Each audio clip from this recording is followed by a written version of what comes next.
Alpen Pharmaceuticals in association with Higher Secondary Principals Forum.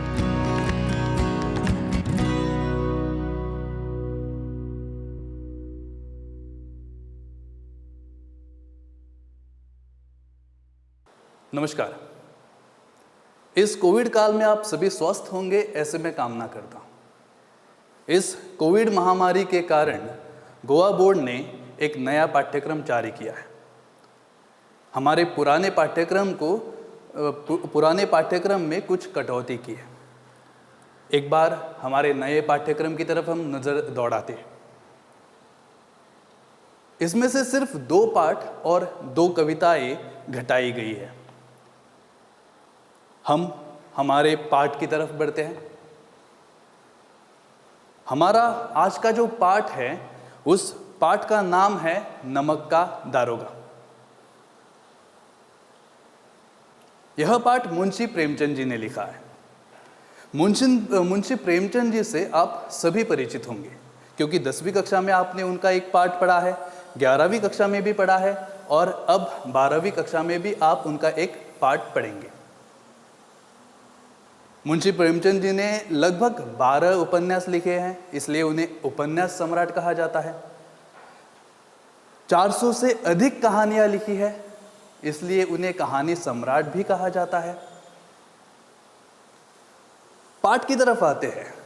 Munshi Premchand ji ने यह पाठ उस समय लिखा जब भारत पर अंग्रेजों का शासन था और ब्रिटिश ईस्ट इंडिया कंपनी का राज था। ब्रिटिश सरकार आए दिन हर साल नए नए कानून बनाए जा रहे थे। उनमें से एक कानून उन्होंने नमक का बनाया। इसके तहत इन्होंने भारत में बनने वाले नमक पर प्रतिबंध लगाया। नमक का कानून उन्होंने सन 1882 में बनाया था और आप सभी को याद है कि 1930 में महात्मा गांधी जी ने जो दांडी मार्च किया था वह इसी नमक के कानून को हटाने के लिए किया था। नमक यहां पे न बन पाए इसलिए उन्होंने नमक पर भारी कर लगा दिया था। सर्वसामान्य कोई भी नहीं खरीद सकता था। वे ज्यादा से ज्यादा नमक बाहर से आयात करते थे। यह पाठ लेखक ने उसी समय लिखा। इस पाठ की एक विशेषता यह है कि धन के ऊपर धर्म की विजय की यह कहानी है। धर्म का प्रतिनिधित्व यहाँ पे मुंशी वंशीधर कर रहे हैं और वही धन का प्रतिनिधित्व पंडित अलोपीदीन कर रहे हैं। मुंशी वंशीधर ईमानदार है, कर्तव्यनिष्ठ है और जब उन्हें पंडित अलोपीदीन खरीद नहीं पाते हैं तब वे उन्हें उनके नौकरी से ही निकलवा देते हैं। इस तरह की यह कहानी हम आज पढ़ने जा रहे हैं। पाठ की तरफ बढ़ते हैं। जब नमक का नया विभाग बनाया गया और ईश्वर प्रदत्त वस्तुओं पर प्रतिबंध लगाया गया तब लोग चोरी छुपे इसका व्यवहार करने लगे। अब जिस चीज पर पाबंदी लगाई जाती है उसका अगर व्यापार करना हो तो लोग इसमें छल प्रपंचों का इस्तेमाल करेंगे। लेखक ने यह पाठ शुरू करते हुए इस विभाग की प्रतिष्ठा को बताया है। हर एक सर्वसामान्य व्यक्ति इस विभाग से जुड़ना चाहता था। वकीलों का तो जी ललचाता था। यहाँ पे पटवारीगिरी की सर्वसामान्यित नौकरी छोड़कर, जहाँ पे इज्जतदार नौकरी लोग छोड़कर इस विभाग की बरकंदाजी करने के लिए भी तैयार थे। बरकंदाजी यानी एक सैनिक, एक सिपाही जो किसी विभाग के बाहर रहकर उसकी चौकीदारी करता हो। आखिर ऐसा क्या था इस विभाग में कि सब लोग इस विभाग से जुड़ना चाहते थे। इस विभाग में काम करने वाले लोगों को अच्छी आय तो मिलती ही थी, साथ में उससे अधिक ऊपरी आय मिला करती थी। अंग्रेजों से पहले भारत के कई हिस्सों पर मुगलों का शासन था और उस वक्त फारसी भाषा का बोलबाला था। अंग्रेजों ने भी वही फंडा अपनाया। अंग्रेजों ने जो फारसी के जानकार थे, फारसी के दाद थे, फारसी के ज्ञाता थे, उन्हें सरकारी नौकरियां देने लगे। अब सर्वसामान्य व्यक्ति जो फारसी का जानकार हो, उन्हें यह नौकरियां उपलब्ध होती थी। इस पाठ के प्रमुख नायक मुंशी वंशीधर, इन्होंने भी अपनी फारसी की पढ़ाई पूरी कर ली। जैसे ही उन्होंने अपनी फारसी की पढ़ाई पूरी कर ली, वे नौकरी की खोज में निकले। जब इन्होंने नौकरी की खोज में जाना चाहा, तब उनके पिताजी ने उन्हें एक नसीहत दी, एक उपदेश दिया। उपदेश इस प्रकार था कि नौकरी कैसे ढूंढनी चाहिए, किस प्रकार का ओहदा उसे देखना चाहिए, आदि आदि बातें उन्होंने बताई। उनका कहना इस प्रकार था कि बेटा, घर की दुर्दशा देख रहे हो, ऋण के बोझ से दबे हुए हैं, घर में लड़कियां हैं, आदि का तात्पर्य ये है कि उन्होंने पहले अपने बेटे को घर की दुर्दशा दिखाई कि वे गरीबी में जी रहे हैं, कर्ज के बोझ से वे दबे हुए हैं, और लड़कियां हैं, उनकी बहनें हैं जो शादी के लायक बन चुकी है, उनके शादी के लिए भी पैसा इकट्ठा करना है। अब वे बूढ़े हो चुके हैं, कगारे पर के वृक्ष हो चुके हैं, और कभी भी उनका देहांत हो सकता है, और ऐसे समय में सिर्फ घर की जो पूरी जिम्मेदारी है वो सिर्फ और सिर्फ उन्हीं के कंधे पे आएगी। तो इसलिए नौकरी ढूंढते वक्त ओहदे की ओर ध्यान मत देना। ध्यान जो है सिर्फ और सिर्फ ऊपरी आय जहां पे मिलती हो वहां पे होना चाहिए। अब ये अवतरण जो है वह बार बार पूछा जाता है। नौकरी में ओहदे की ओर ध्यान देना, यह तो पीर का मजार है, निगाह चढ़ावे और चादर पर होनी चाहिए। यह अवतरण बच्चों जो है बार बार बोर्ड के एग्जाम में पूछा जाता है। अब अवतरण जब भी आए तब इसे इस तरह से आप लोगों को लिखना है। बच्चों एक बात ध्यान में रखिए कि जब यह प्रश्न पूछा जाता है कि संदर्भ सहित स्पष्टीकरण दीजिए, तो उसी प्रश्न में कहीं ना कहीं इसका जवाब होता है। तो आपको इन मुद्दों को ध्यान में रखकर इस अवतरण का जवाब देना है। जैसे कि संदर्भ सहित स्पष्टीकरण, तो संदर्भ सबसे पहले, और संदर्भ लिखते वक्त आप लोगों को कुछ बातों को ध्यान में रखना चाहिए। जैसे कि वह वाक्य, वह अवतरण किस पाठ से लिया गया है। जैसे कि यहाँ पे लिखा है कि प्रस्तुत वाक्य नमक का दारोगा इस पाठ से लिया गया है। इस पाठ के रचनाकार मुंशी प्रेमचंद जी हैं। यह वाक्य वंशीधर के पिताजी ने वंशीधर को सलाह देते हुए कहा। इस पाठ से हमें यह सीख मिलती है कि हमें हमेशा ईमानदारी और नम्रता के साथ चलते हुए झूठ का साथ कभी लेना नहीं चाहिए। तो यहाँ पे कुछ बातें मुख्यतः ली गई है, जैसे कि वाक्य अवतरण किस पाठ से लिया गया है, किसने किससे कहा, इस पाठ के रचनाकार कौन है, आदि बातों का जो है जिक्र इस संदर्भ के तहत हमें करना है। उसके बाद स्पष्टीकरण, सिर्फ एक ही अवतरण के बारे में बताऊंगा और बाकी जो है आप स्लाइड्स पे देख सकते हो।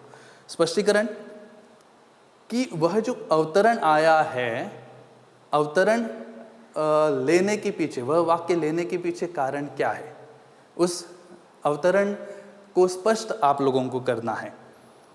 जैसे ये रोजगार की तलाश में जाते समय वंशीधर के पिताजी ने वंशीधर को समझाया कि वे अब बूढ़े हो चुके हैं, लड़कियां सयानी हो रही है, नौकरी ऐसी ढूंढना जिसमें ओहदे को कोई महत्व न देना, क्योंकि वह पीर का मजार है, निगाह हमेशा चढ़ावे और चादर पर रखनी चाहिए।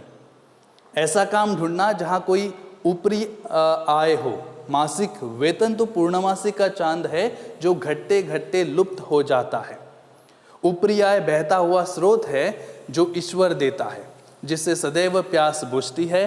बड़े विवेक से मनुष्य की परीक्षा करना, जरूरतमंद आदमी से रिश्वत लिए बगैर नहीं छोड़ना, वही बेगरज आदमी को वश में करने के चक्कर में न पड़ना। और विशेष के तहत आप लोगों को उस परिच्छेद में क्या विशेष जानकारी आपको प्राप्त होती है उसके बारे में आप लोगों को लिखना है।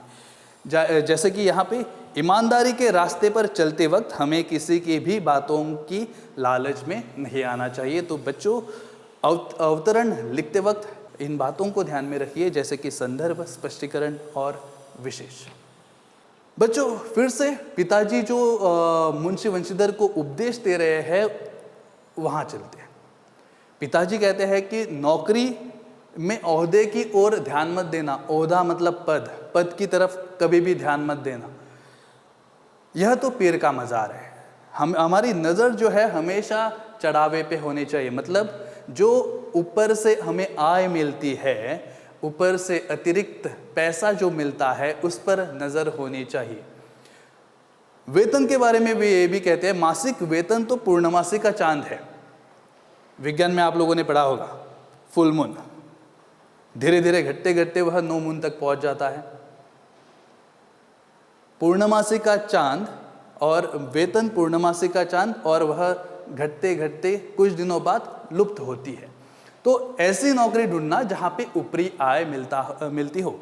ऊपरी आय जो है वह बहता हुआ स्रोत है, उसी से जो है भूख मिटती है। ऐसा पिताजी उन्हें उपदेश दे रहे हैं। मुंशी वंशीधर ने पिताजी की बातों को बड़े ध्यान से सुना और नौकरी की तलाश में निकले। अच्छे शकुन से चले थे और जाते ही जाते वे दारोगा के पद पर प्रतिष्ठित हो गए। उस पद पर वे प्रतिष्ठित हुए जहाँ पे हर एक व्यक्ति उसी पद पर काम करने के लिए सपना देखता था, क्योंकि यहाँ पे मासिक वेतन तो मिलता ही था और उसके साथ ही यहाँ पे ऊपरी आय भी मिला करती थी। जब यह खबर बूढ़े मुंशी जी को मिली, बूढ़े मुंशी जी यानी मुंशी वंशीधर के पिताजी, बूढ़े मुंशी जी को मिली, तब वे फूले न समाये। अब बच्चों, फूले न समाये यह एक मुहावरा है। आप लोगों को मुहावरों का अर्थ लिखकर उनका वाक्यों में प्रयोग करना है। जैसे ही उनके पास यह खबर पहुंची, उन्होंने पूरे गांव में यह खबर बताई। महाजन जो पैसों का लेन देन करते हैं, घर के कागज, जमीन के कागज गिरवी रखकर पैसे उधार देते हैं, वे कुछ नरम पड़े। कलवार की आशा ले लहाई। कलवार यानी देसी शराब का जो काम करते हैं, देसी शराब जो तैयार करते हैं, उन्हें कलवार कहा जाता है। उत्तर भारत में कलवार नाम की एक जाति भी है। जो काम करते थे, कालांतर में वही बाद में जाति में प्रचलित हो गए, उनकी एक जाति बन गई। तो कलवार की आशा ले लहाई इस खुशी से कि कहीं बूढ़े मुंशी जी उनके पास चले आएंगे। जब यह खबर पड़ोसियों के पास पहुंची तो पड़ोसियों के हृदय में शूल उठ गई। शूल उठना मतलब उन्हें पीड़ा होना, जलन होना। यहाँ पे पाठ का पहला भाग खत्म होता है। हम पाठ के दूसरे भाग की तरफ चलते हैं। मुंशी वंशीधर नमक के दारोगा के पद पर प्रतिष्ठित हो चुके हैं और उन्हें लगभग 6 महीनों का कार्यकाल भी पूरा हो चुका है। अब ऐसे ही एक घटना का यहाँ पे जिक्र है कि जाड़े के दिन थे और नमक के चौकीदार सारे नशे में धुत थे। मुंशी वंशीधर किवाड़ बंद किए हुए सो रहे थे। अब इन 6 महीनों में मुंशी वंशीधर ने बहुत तरक्की की थी। वह अपने अधिकारियों के चहेते बन चुके थे। जब वे सो रहे थे तब उन्हें अचानक यमुना के किनारे गाड़ियों की गड़गड़ाहट सुनाई दी। हमेशा रात को वे सिर्फ नदी के प्रवाह की आवाज़ सुनते थे, पर आज नदियों के प्रवाह के बजाय उन्हें गाड़ियों की गड़गड़ाहट की आवाज़ तथा मल्लाहों का कोलाहल सुनाई दिया। मल्लाह यानी वे जो नाव चलाते हैं, मांझी जिसे कहा जाता है, वे। उनकी आँख खुली। उन्हें कुछ संदेह हुआ कि अवश्य कुछ ना कुछ गलत काम हो रहा है। उन्होंने वर्दी पहनी, तमंचा जेब में रखा और वे घोड़े पर बैठकर चले गए। उनका संदेह जो है वह पुष्ट हो गया। उन्होंने नदी के पास जाकर सभी गाड़ियों को रोका। उन्होंने गाड़ी वालों को डांटकर पूछा कि किसकी गाड़ियां हैं। थोड़ी देर तक सन्नाटा रहा, किसी ने कुछ भी नहीं कहा। तब आगे वाले गाड़ीवान ने कहा कि यह गाड़ियां पंडित अलोपीदीन की है। मुंशी वंशीधर ने पूछा, कौन पंडित अलोपीदीन? वही दातागंज के। अब पंडित अलोपीदीन इस पाठ के दूसरे प्रमुख पात्र। पंडित अलोपीदीन का नाम सुनते ही मुंशी वंशीधर भी चौंक पड़े। पंडित अलोपीदीन इस इलाके के सबसे प्रतिष्ठित जमींदार थे। लाखों रुपयों का लेन देन वे करते थे और छोटे से बड़े हर एक व्यक्ति इन्हें जानते थे। सभी ने किसी न किसी कारण इनसे पैसे या और किसी कारण इनका व्यवहार हुआ था और वे सबके परिचित थे। इनके यहाँ सदा 12 मास चला रहता था। 12 मास यानी वे हर दिन किसी न किसी को भोजन देते थे, धन धान्य जो है वे बांटा करते थे और इसी प्रकार से वे समाज सेवा आप कह सकते हो, इसी प्रकार से वे दूसरों को दान दे दिया करते थे। इनकी जो जान पहचान थी वह अंग्रेज अधिकारियों से भी थी। अंग्रेज अधिकारी इनके यहाँ शिकार करने के लिए आते और इनके मित्र बन जाते। मुंशी जी ने पूछा कि गाड़ियां कहाँ जा रही है। उत्तर मिला कानपुर। पर इन गाड़ियों में क्या है, यह पूछने पर सन्नाटा छा गया। मुंशी वंशीधर ने फिर से पूछा कि गाड़ियों में क्या है। इस बार भी कोई जवाब नहीं आया। तब वे खुद अपने घोड़े को उनकी गाड़ियों से सटीक मिलाकर बोरों को टटोलने लगे।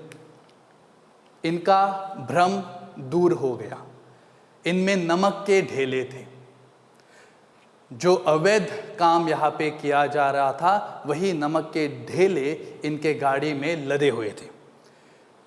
दोस्तों, यहाँ पे पाठ का ये दूसरा भाग यहीं पे खत्म होता है। पाठ के तीसरे भाग की तरफ बढ़ते हैं। कुछ गाड़ीवान पंडित अलोपीदीन के गाड़ी के पास दौड़े दौड़े चले गए। पंडित अलोपीदीन कुछ जागते कुछ सोते अपने रथ पर चले आ रहे थे। गाड़ीवानों ने उनकी गाड़ी को रोककर कहा कि पंडित जी, दारोगा ने आपकी गाड़ियों को रोक दिया है और वे घाट पर आपका इंतजार कर रहे हैं। पंडित अलोपीदीन को लक्ष्मी जी पर अखंड विश्वास था। उनका कहना था कि स्वर्ग में भी लक्ष्मी जी का वास है और इस पृथ्वी पर भी लक्ष्मी जी का ही वास है और हर एक चीज यहाँ पे पैसों से खरीदी जा सकती है। तब इन्होंने अपनी लिहाफ ओढ़ी और वे घाट के पास आ पहुंचे। मुंशी वंशीधर को देखते ही उन्होंने कहा कि दारोगा जी नमस्कार, कहिए हमसे ऐसा कौन सा अपराध हुआ कि हमारी गाड़ियां रोक दी गई। तब दारोगा जी ने कहा कि ये तो सरकारी हुक्म है, इसमें हम कुछ नहीं कर सकते हैं। पंडित अलोपीदीन उस वक्त हंसकर कहते हैं, क्योंकि उन्हें अपनी लक्ष्मी जी पर अखंड विश्वास था। आज तक हर एक चीज उन्होंने लक्ष्मी जी के दम पर ही पाई थी और इसीलिए उन्होंने कहा कि हम सरकारी हुक्म को नहीं जानते हैं और ना ही हम सरकार को। हमारे सरकार तो बस आप ही हो। बच्चों, यह एक अवतरण फिर से कि हम सरकारी हुक्म को नहीं जानते हैं और ना ही सरकार को, हमारी सरकार तो आप ही है। यह अवतरण भी बार बार पूछा जाता है और इसके संदर्भ को मैं आप लोगों के सामने रखता हूँ, संदर्भ, स्पष्टीकरण और विशेष को भी। प्रस्तुत वाक्य नमक का दारोगा इस पाठ से लिया गया है। इस पाठ के रचनाकार मुंशी प्रेमचंद जी हैं। यह वाक्य अलोपीदीन ने वंशीधर से कहा। इस पाठ से हमें यह सीख मिलती है कि हमें हमेशा ईमानदारी और नम्रता के साथ चलते हुए झूठ का साथ कभी नहीं देना चाहिए। स्पष्टीकरण, गैर कानूनी तरीके से ले जाने वाली नमक की गाड़ियों को मुंशी वंशीधर ने पुल पर पार करने से मना किया। पूछने पर पता चला कि वह गाड़ियां गांव के प्रतिष्ठित जमींदार अलोपीदीन की है। अलोपीदीन की लक्ष्मी जी पर बड़ी श्रद्धा थी। न्याय और नीति को उन्होंने खिलौना समझ रखा था। उसी को आधार बनाकर गर्व से नमक की गाड़ियां छोड़ने की विनती लिए वंशीधर के पास आकर कहते हैं कि हम सरकारी हुक्म को नहीं जानते, ना और ना ही सरकार को, हमारी सरकार तो बस आप ही है। पंडित अलोपीदीन ने हर एक जो कार्य किया था, जैसे पहले बताया गया है कि हर एक जो कार्य किया था वह सिर्फ और सिर्फ लक्ष्मी जी के ही दम पे, और यहाँ पे भी वे उसी उम्मीद से आए थे। वे जिस किसी के दर पे गए थे वहाँ पे अपना काम पूरा करके ही वे आए थे। आज इनका पाला मुंशी वंशीधर के साथ पड़ा था। मुंशी वंशीधर कड़क कर कहते हैं कि हम उन नमक हरामों में नहीं है जो कौड़ियों के दाम बिकते जाए। कौड़िया पहले के ज़माने में व्यापार जो है, व्यवहार जो है, वह कौड़ियों के मूल्यों पर भी होता था। कौड़िया मतलब बहुत ही कम मूल्य में आगने वाली चीज़, और इसलिए वे कहते हैं कि हम उन नमक हरामों में नहीं है जो कौड़ियों के दाम पे बिकते जाए। वे अपने जमादार को आदेश देते हैं कि जमादार बदलू सिंह, आप इन्हें हिरासत में ले लो, मैं हुक्म देता हूँ। यह पहली बार पंडित अलोपीदीन के साथ हुआ था, किसी ने उनसे इस प्रकार से व्यवहार किया था। जमादार बदलू सिंह कुछ कदम आगे तो बढ़े, पर उनके रौब के मारे उनकी हिम्मत न हुई। किनके रौब के कारण? पंडित अलोपीदीन का रौब। उनके रौब के कारण, उनका एक रौब था, उनका औरा था, और इसी कारण बदलू सिंह हथकड़ियाँ लेकर आगे तो बढ़ा, पर उन्हें हथकड़ियाँ डाल नहीं पाया। कुछ कदम आगे गया, फिर रुक गया। यह देख सारे गाड़ीवानों में हलचल मच गई, सारे हक्के बक्के रह गए। पंडित अलोपीदीन स्तब्ध हो गए, क्योंकि उनके जीवन में ऐसा पहली बार हो रहा था कि किसी ने उनके द्वारा दी गई धनराशि को ठुकरा लिया था। पंडित अलोपीदीन सोचते हैं कि ये शायद एक नई नौकरी पे लगा हुआ युवक है, नई नौकरी लगी है, और अभी भी इसमें ईमानदारी जो है वह कूट कर भरी हुई है, और इसलिए उन्हें और अच्छी तरीके से समझाने के लिए पंडित अलोपीदीन दीनता भरे भाव में कहते हैं कि बाबू साहब, ऐसा न कीजिए, इज्जत धूल में मिल जाएगी। हमारा अपमान करने से आपके हाथ क्या आएगा? मतलब वे मुंशी वंशीधर को अपने जाल में पकड़ने की कोशिश कर रहे हैं। पहले सोचा कि चलो मुंशी वंशीधर जो है तुरंत हाँ कहेंगे, पैसे लेंगे और उनकी गाड़ियाँ छोड़ देंगे। जब उन्होंने मुंशी वंशीधर ने कड़क कर कहा, तब उनकी इज्जत पे अब दाग लगने वाला था। यह सोचकर वे थोड़े से दीनता भरे भाव में आए, पर फिर भी मुंशी वंशीधर पर ऐश्वर्य की मोहिनी का कोई प्रभाव नहीं पड़ा। वंशीधर ने कठोर स्वर में कहा, हम ऐसी बातें नहीं सुनना चाहते। अब पंडित अलोपीदीन के पास और कोई चारा नहीं था। उन्होंने अपने मुख्तार से कहा कि इन्हें 1000 के नोट दान में दे दिए जाए। बच्चों, ये 1000 के नोट की बात हो रही है। अब ये काल और वो काल आप ध्यान में रख लीजिए। वह काल, यह कहानी जो लिखी है लगभग 100 साल पहले लिखी है, लगभग 100 साल पहले की कहानी है। पर उस वक्त का परिवेश और आज का परिवेश, इन दोनों को अगर हम रखें तो दोनों को एक ही तराजू में हम रख सकते हैं, क्योंकि उस वक्त भी हालात ऐसे ही थे और आज के भी हालात ऐसे ही है। वह उस वक्त जो कहानी लिखी गई थी वह आज भी प्रासंगिक है। खैर, वे अपने मुख्तार से कहते हैं कि दारोगा जी को 1000 का नोट दान में दे दिया जाए, क्योंकि वे अभी भूखे सिंह हो रहे हैं। भूखे सिंह मतलब वे पैसों के लिए भूखे हो रहे हैं। पंडित अलोपीदीन को लग रहा है कि वे और पैसे पाना चाहते हैं। शायद उन्होंने कभी पहले रिश्वत नहीं ली है और वे खुलकर कहने में हिचकिचाते हैं, और इसलिए खुद दीनता भरे भाव में ये सब बातें कह रहे हैं। पर मुंशी वंशीधर अपनी बात पर अड़े हैं। धर्म की इस बुद्धिहीन दृढ़ता को पंडित अलोपीदीन ने कभी नहीं देखा था। अब जो है दोनों शक्तियों में संग्राम होने लगा। धन, दोनों शक्तियां यानी धन और धर्म, धन ने उछल उछल कर धर्म पर आक्रमण करना शुरू किया। 1000 से 5000, 5 से 10, 10 से 15, 15 से 20, इस तरह जो है धन की सांख्यिक शक्ति बढ़ती गई, पर धर्म जरा भी टस से मस न हुआ। धर्म अपनी अलौकिक वीरता के सहारे, जैसे कि हिमालय पर्वत दृढ़ निश्चयी वैसे का वैसा खड़ा रहता है, उस प्रकार धर्म वैसे ही डटा रहा। अब यहाँ पे पहले ही कहा है कि धर्म और धर्म इन दोनों का प्रतिनिधित्व दो अलग पात्रों ने किया है। धन का प्रतिनिधित्व पंडित अलोपीदीन ने किया है और वही धर्म का प्रतिनिधित्व जो है वह मुंशी वंशीधर ने किया है। तो धन और धर्म में अब युद्ध होने लगा, मतलब पंडित अलोपीदीन और मुंशी वंशीधर में युद्ध होने लगा, जहाँ पे पंडित अलोपीदीन धन को उछल उछल कर मुंशी वंशीधर के सामने रख रहे हैं, पर मुंशी वंशीधर जरा भी टस से मस नहीं हुए। अब इन्होंने आखिर में कहा कि चलो 25,000, इससे ज़्यादा मैं एक रकम भी नहीं दूंगा।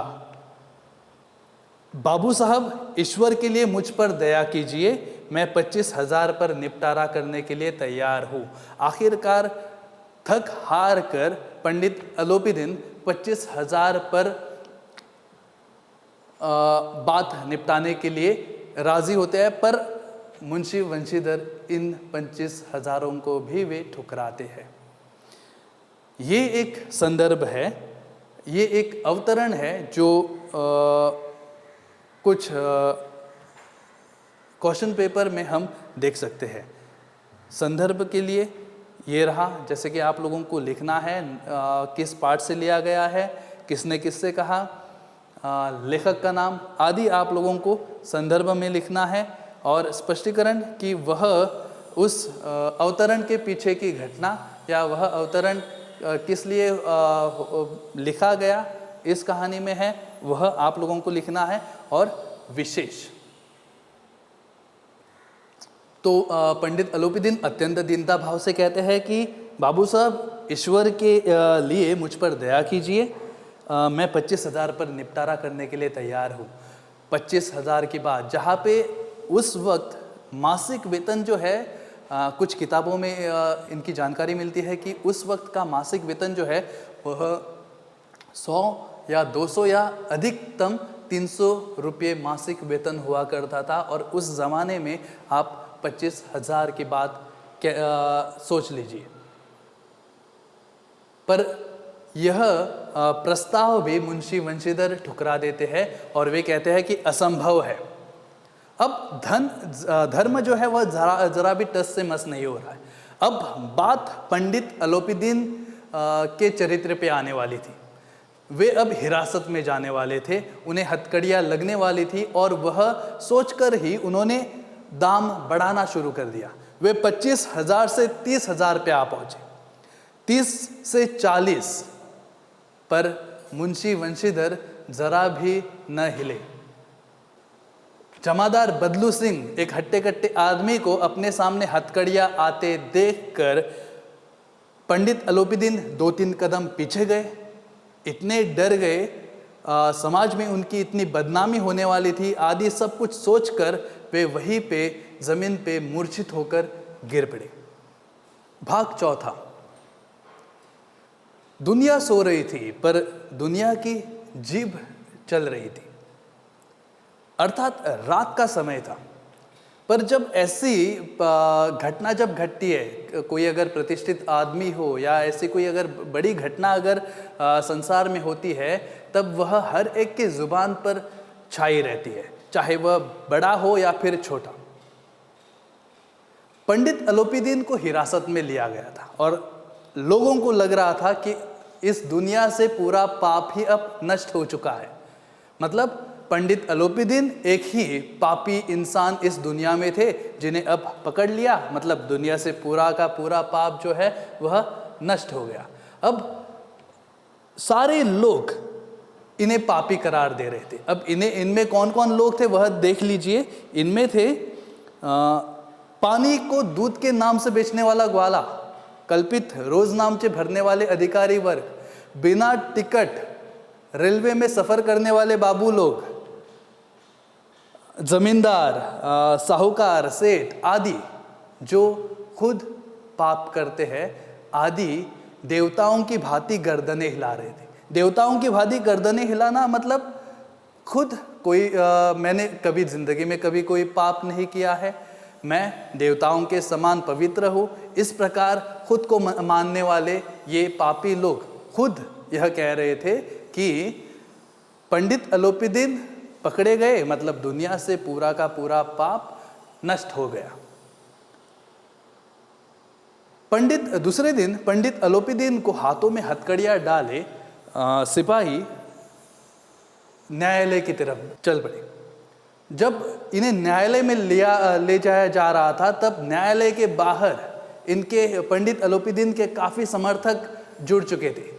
बहुत सारी भीड़ इकट्ठा हो गई थी। उन्हें देखना था कि पंडित अलोपीदीन हथकड़ियों के साथ कैसे लग रहे। पर ये जो दृश्य था वह अदालत के बाहर, बस अदालत में पहुंचने की देरी थी। कैसी देरी? क्योंकि पंडित अलोपीदीन इस अघात वन के सिंह थे। अब अघात वन जो है वह न्यायालय को कहा गया है, जहाँ पे न्यायालय का हर एक कर्मचारी बड़े से छोटा इनका गुलाम था। अब जैसे ही वे न्यायालय में पहुंचेंगे, न्याय उनके ही तरफ खींचा जाएगा, यह उन्हें पक्का भरोसा था।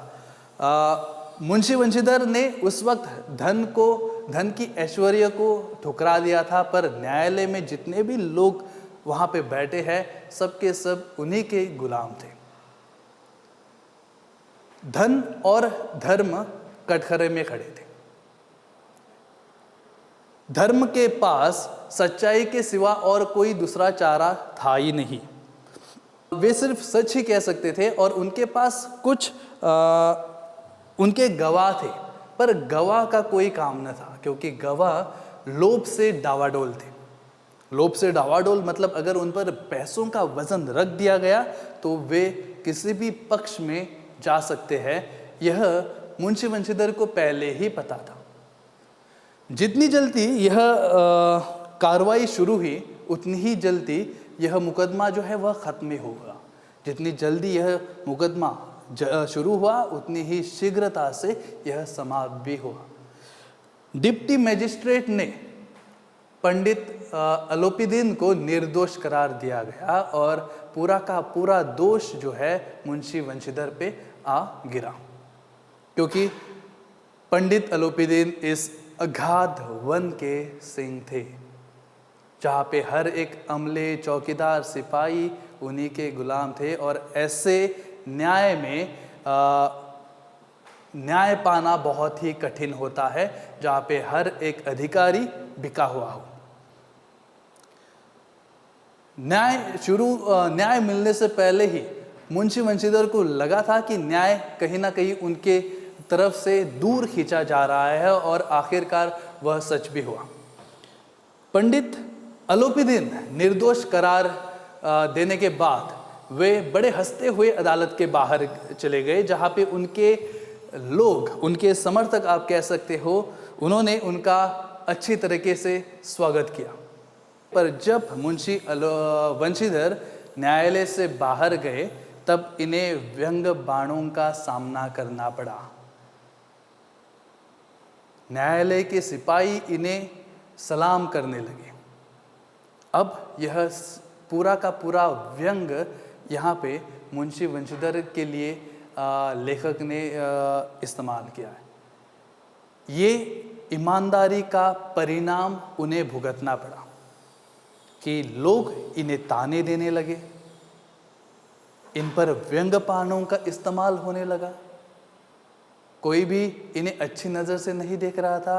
इन्हें जब भी देखता इन्हें मूर्ख, गधा, ऐसे इन निगाहों से लोग देखने लगे।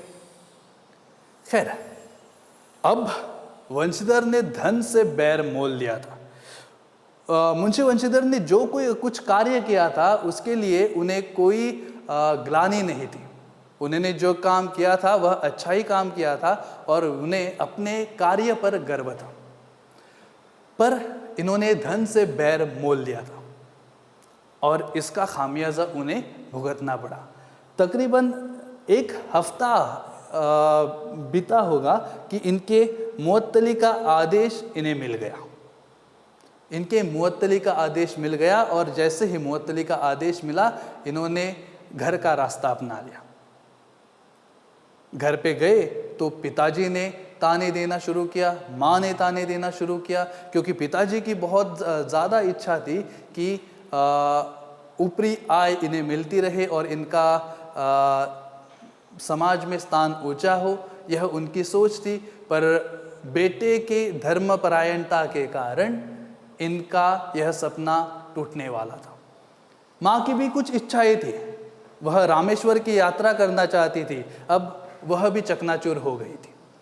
माँ भी ताने दे रही थी, पिताजी भी ताने दे रहे थे, बाहर के लोग भी ताने दे रहे थे और यहाँ तक कि उनकी खुद की बीवी भी उन्हें ताने दे रही थी। कम से कम ऐसे समय में उनके बीवी ने तो उनका साथ दिया होता तो बेहतर होता, पर यहाँ पे एक भी व्यक्ति ऐसा नहीं है जिन्होंने मुंशी वंशीधर का साथ दिया। बच्चों, ध्यान में रखिए इस चीज़ को, जब आप सत्य की राह पर चलते हो तब कई सारी कठिनाइयों का सामना आप लोगों को करना पड़ता है, जैसे कि यहाँ पे मुंशी वंशीधर को करना पड़ रहा है। समाज उन्हें ताने दे रहा है, घर के सदस्य उन्हें ताने दे रहे हैं, यहाँ तक कि उन्हें उनकी नौकरी से मुअत्तल किया गया है, बर्खास्त किया गया है। क्यों? सिर्फ और सिर्फ वे सच के रास्ते पे थे, सच्चाई के मार्ग पे थे, इसीलिए। आगे बढ़ते हैं। एक सप्ताह ही बीता होगा कि शाम के वक्त बूढ़े मुंशी जी राम नाम की माला लिए बैठ गए थे। अचानक उनके घर के सामने एक सजा हुआ रथ आकर रुक गया। रथ पंडित अलोपीदीन का था। वे ही पंडित अलोपीदीन जिन्होंने मुंशी वंशीधर को उनके नौकरी से निकाला था, धन का प्रयोग किया था, उन्हें उनके नौकरी से निकाला था। अब वही उनके घर आए थे। कारण क्या होगा? क्या उन्हें अपनी गलती का एहसास हुआ हो? ना। देखते हैं आगे। जैसे ही वे उनके घर के सामने पहुंचे, बूढ़े मुंशी जी उनकी आओ भगत के लिए चले गए। लल्लो चौपों की बातें करने लगे, कहने लगे कि हमारा भाग्य उदय हो गया कि आपके चरण यहाँ, आप हमारे द्वार पर आए, आप हमारे पूज्य देवता हो, आपको कौन सा मुंह दिखाए, आदि आदि आदि बातें। अब इन्हें अपने बेटे पर गर्व नहीं है। इन्हें जो एक नाराजी खटक रही है कि उन्होंने वह धन जो उन्होंने अपनी जिंदगी में कभी नहीं कमाया, वह धन उनके बेटे ने ठुकरा दिया। यह बात उन्हें खल रही है। और जब पंडित अलोपीदीन खुद उनके दरवाजे पे आए, तब वे उनके साथ लल्लो चप्पों की बातें कर रहे हैं और अपने ही बेटे को उन्हीं के सामने ताने दे रहे हैं। कह रहे हैं कि ईश्वर निसंतान रखे पर ऐसी संतान न दे। पर जब बूढ़े मुंशी जी मुंशी वंशीधर की बुराई कर रहे थे, तब पंडित अलोपीदीन कहते हैं कि ऐसे संसार में ऐसे धर्मपरायण मनुष्य है ही कितने। अब जब ये सारी बातें हो रही थी, तब मुंशी वंशीधर भी वहीं पे थे। मुंशी वंशीधर ने भी पंडित अलोपीदीन को नमस्कार किया, पर स्वाभिमान सहित। इनमें कोई ग्लानि नहीं थी, इनमें कोई लज्जा नहीं थी, कोई भी क्षोभ नहीं था, पर अपना स्वाभिमान संभल कर इन्होंने पंडित अलोपीदीन के सामने हाथ जोड़े। शुरुआत में मुंशी वंशीधर को लगा कि शायद पंडित अलोपीदीन यहाँ पे भी उन्हें लज्जित करने के लिए आए हैं, पर उनके पिताजी के साथ जब उनका वार्तालाप हुआ, तब उन्हें लगा कि नहीं, ये कुछ अलग इरादे से आए हैं। पंडित अलोपीदीन मुंशी वंशीधर के पास गए और उनसे कहा कि दारोगा जी, इसे खुशामद न समझिए। खुशामद करने के लिए मुझे इतना कष्ट उठाने की ज़रूरत न थी और उस रात को अपने अधिकार बल से मुझे अपनी हिरासत में ले लिया था, किंतु आज मैं अपनी स्वेच्छा से आपकी हिरासत में आया हूँ। वाक्य छोटे हैं पर अर्थ गंभीर है। बहुत गहरा अर्थ इन वाक्यों से निकलता है। बच्चों, ये एक अवतरण और एक अवतरण यहाँ पे इसी परिच्छेद से एक अवतरण हम ले सकते हैं, जैसे कि अब सौभाग्य और सुअवसर ने मुझे वह मोती दिया है जिसके सामने योग्यता और विद्वता की चमक फीकी पड़ जाती है। बच्चों, इन दो अवतरणों के लिए आप एक ही संदर्भ लिख सकते हो, स्पष्टीकरण भी वही रख सकते हो और विशेष बात भी आप वही रख सकते हो। विशेष के लिए मुद्दा भी आप वही रख सकते हो। ये रहा स्पष्टीकरण की तरफ मैं आता हूँ। वंशीधर की सच्चाई और ईमानदारी से प्रभावित होकर ही पंडित अलोपीदीन उसके घर आकर उसकी न्यायप्रियता तथा धर्म परायणता की भूरी भूरी प्रशंसा करते हैं। अब ये यहाँ पे उन्हें लज्जित करने के लिए नहीं आए थे, वे उन्हें उनकी प्रशंसा करने के लिए आए थे, क्योंकि पंडित अलोपीदीन ने उस रात मुंशी वंशीधर में वह एक गुण जाना था, वह एक गुण परखा था, और उसी एक गुण की प्रशंसा करने के लिए वे उनके पास उनके घर पे आए थे। वे उसे अपनी जायदाद का स्थायी मैनेजर नियत करते हैं। ओके, यहाँ पे भूरी भूरी प्रशंसा करते हैं। जैसे उनके पिताजी जो उन्हें कहते हैं कि ऐसी औलाद देने से बेहतर निसंतान रखना अच्छा है, आदि आदि आदि बातें जब वहाँ पे होती है, तब पंडित अलोपीदीन मुंशी वंशीधर की प्रशंसा कर रहे हैं। और यह सब प्रशंसा करते करते वे मुंशी वंशीधर के सामने एक स्टैंप लगा हुआ कागज उनके सामने रखते हैं। अब इस कागज में लिखा क्या था? यह मुंशी वंशीधर के लिए नई नौकरी थी। इस कागज में यह लिखा था कि वे यानी पंडित अलोपीदीन अपनी संपूर्ण जायदाद का स्थायी मैनेजर मुंशी वंशीधर को नियुक्त करते हैं। सालाना 6,000 की तनख्वाह, नौकर चाकर मुफ्त, रहने के लिए बंगला, आने जाने के लिए सवारी।